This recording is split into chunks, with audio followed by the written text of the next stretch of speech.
How did Hollywood's favorite California cool girl go from aspirational to public pariah? Blake Lively has always had it factor sparkle, or at least she used to. Not over polished, not trying too hard, just fun, easy, a little chaotic, but in a way that somehow worked. And for a long time, people bought into it. Not because it was true. You never really know who a celebrity is in real life, but because it felt true. And when something feels true enough, people don't question it, they just go with it until the illusion cracks. And right now, that illusion, it's shattered. And the disillusionment was not at all subtle. It was loud and fast and happened almost all at once. What's interesting to me isn't just what happened, it's how quickly people were ready to turn on her. It's how abruptly so many people went from liking her to fervently wishing to see her taken down a few pegs. That kind of shift doesn't come out of nowhere. In this episode, we're going to autopsy Blake Lively and find out exactly how her effortless persona collapsed into public contempt and an appetite for downfall. This is Brand Damage. Blake's entire image was built around being effortlessly appealing, not edgy, not rebellious in a burn it all down kind of way. The kind of woman who looks like she rolled out of bed, threw something on, and somehow looks better than everyone else in the room, which, let's be honest, is never actually what's happening. That level of effortlessness usually involves a team and more effort than most people put into their wedding day. But she sold it well. Gossip Girl definitely helped. That whole era, glossy, aspirational, slightly unreal, but still close enough to feel attainable, worked perfectly in her favor. And she leaned all the way into the Serena van der Woodsen fantasy. Light and charming and a little unserious, never looking like she was trying too hard or like the rules really applied to her, which is exactly why people liked her. As we've discussed on this podcast previously, the appearance of too much effort is an instant trap. The second someone looks like they're trying too hard, it's over. And for a long time, it didn't look like she really cared at all. But when people start seeing the effort and image management, that's when everything shifts. Slowly, people started to notice, not all at once, just small things, a clip here, an interaction there, a tone that feels slightly off. That specific kind of off, where someone thinks they're being witty or sharp, but it lands a little mean. Here's one example. There's an interview that's been making the rounds again. The interviewer congratulates her on her baby bump, completely normal and polite and harmless, and Blake immediately flips it. Well, congrats on your little bump. The interviewer wasn't pregnant, and you can feel the air in the room shift. You can see the look on the interviewer's face fall. It's one of those moments where the person delivering the line thinks they're being clever and everyone else is just uncomfortable. It didn't land as some sharp critique of commentary on pregnant women's bodies. It landed as just a mean girl moment.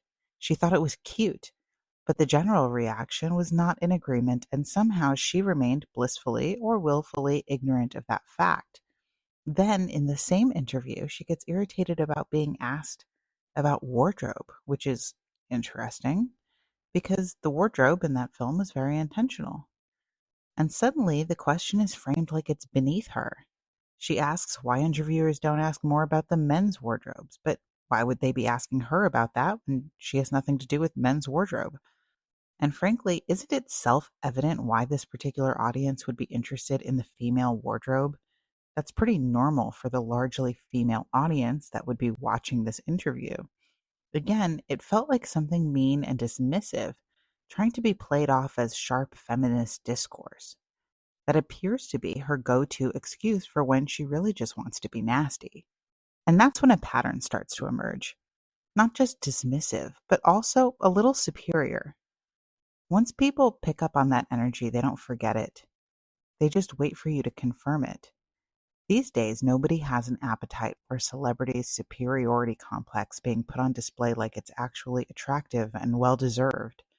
They just start collecting receipts while you dig yourself deeper. And what happens next is where it starts to get interesting. All the drama around It Ends With Us starts spilling into the public conversation almost the moment the movie is released. There was the movie premiere, where director and co-star Justin Baldoni's family is sequestered into a weird basement room, a move meant to intentionally embarrass and demean him. There was the press tour, where more and more of these mean, dismissive, and frankly kind of weird interviews start taking place, where Blake is consistently treating interviewers and their questions as beneath her. The vibe is very much, I am doing you a huge favor by gracing you with my presence, and that is fatal and frankly insane positioning in today's culture. The tone of all of it was cutting and snarky in a way that was not at all endearing or funny, and that did nothing for her easy, relaxed, laid back California cool girl image. It felt overmanned, controlling, and bizarre. And suddenly, all those little moments people had been side eyeing started to line up. The public started saying, oh, this isn't new. This has been here for a long time. She was still dressing it up in giggles and hair flips, but that didn't cover for what was actually coming out of her mouth or the things people were seeing with their eyes. What happened next was even more unfortunate. The lawsuit against Justin Baldoni entered the picture. A media storm erupted when Blake accused her co-star and director of sexual harassment, as well as a number of other claims surrounding the production of It Ends With Us. Usually claims like that land cleanly, even if they aren't totally based in truth. We've seen that pattern before. But here, they didn't. People hesitated. And that's rare in the post-Me Too era. Hesitation means people are thinking instead of reacting. Now, that's something I personally love to see, but we have to be honest and admit that critical thinking is not always the public's go-to in these situations. Usually what you see is a lot of torches and pitchforks and cancel culture coming out in full force. But Justin didn't get canceled. That probably really surprised Blake.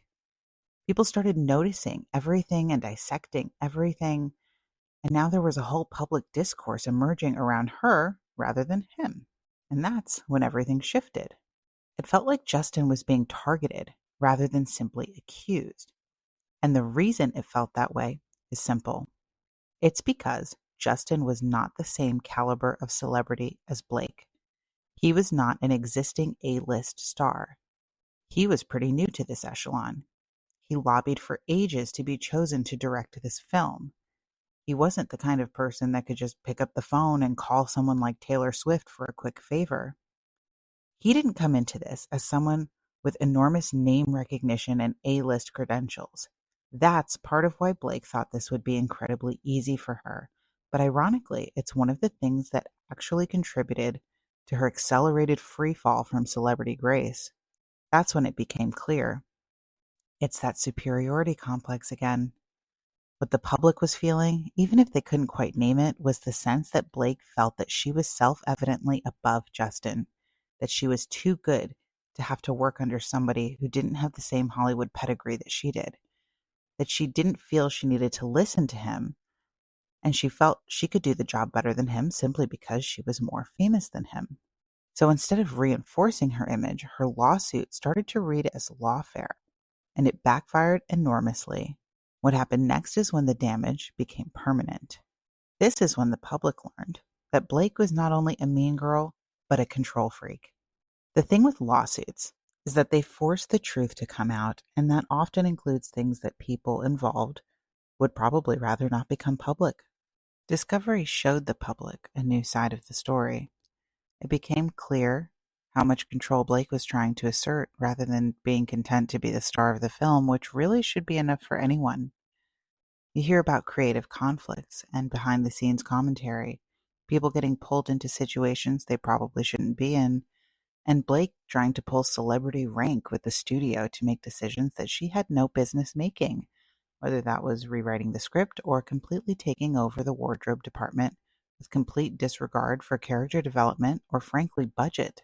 And then suddenly Taylor Swift is loosely orbiting the situation and everyone collectively goes, why is she here? The text messages mocking Justin were frankly a nail in the coffin for Blake. She didn't sound like a woman who'd been sexually harassed or even harassed at all. She sounded like the one doing the harassment, and it all came off as very calculated and intentional, a way to take control of the film from this person that she clearly felt was beneath her. It was virtually stated outright. Quiet applause for Taylor's PR team, by the way. That could have gone sideways fast. Then Ryan Reynolds steps in with more legal action and unfortunately very public involvement. So now it's not just Blake, it's an entire ecosystem.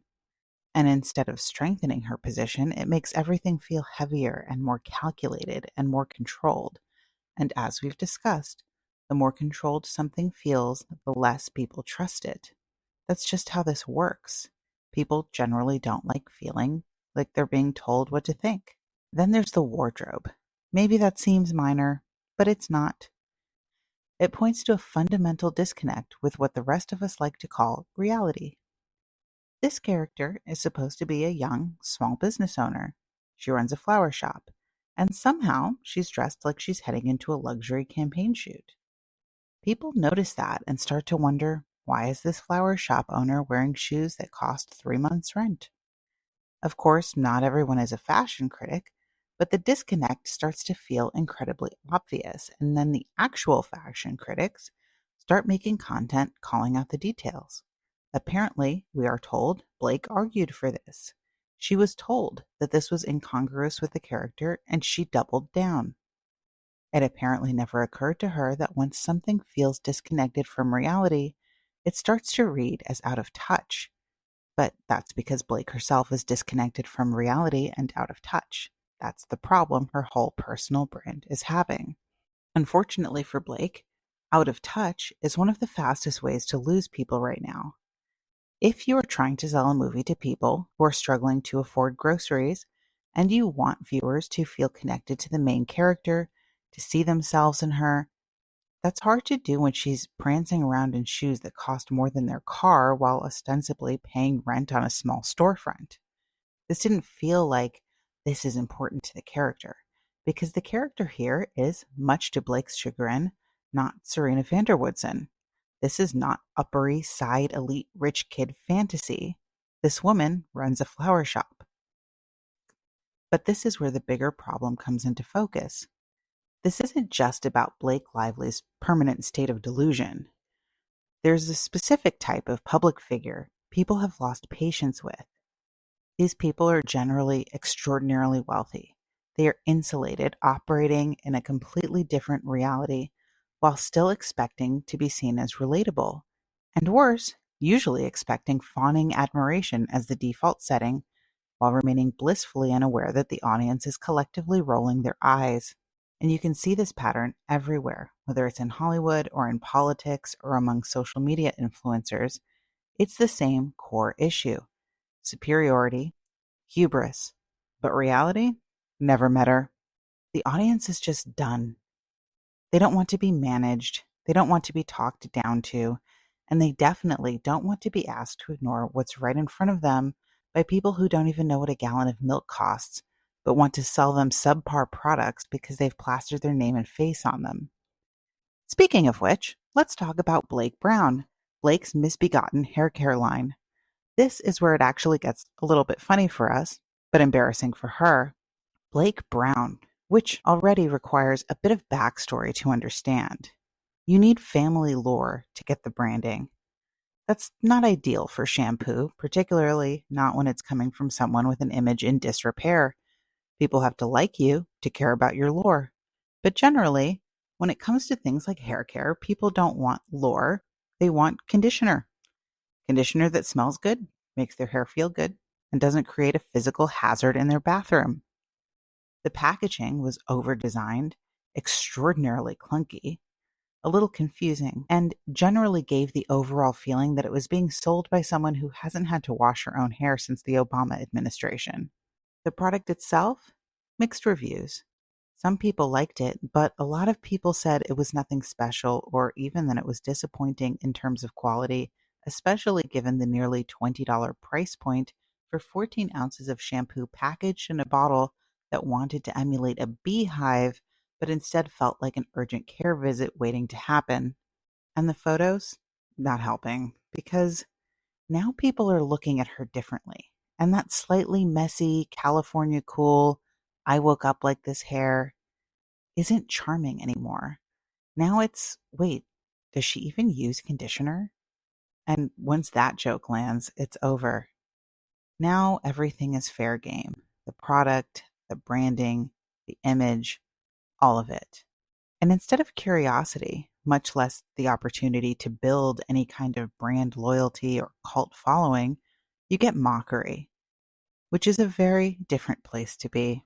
The cool girl image only works as long as people want to believe in it, as long as the effort stays invisible, as long as the tone feels light, unforced, and natural.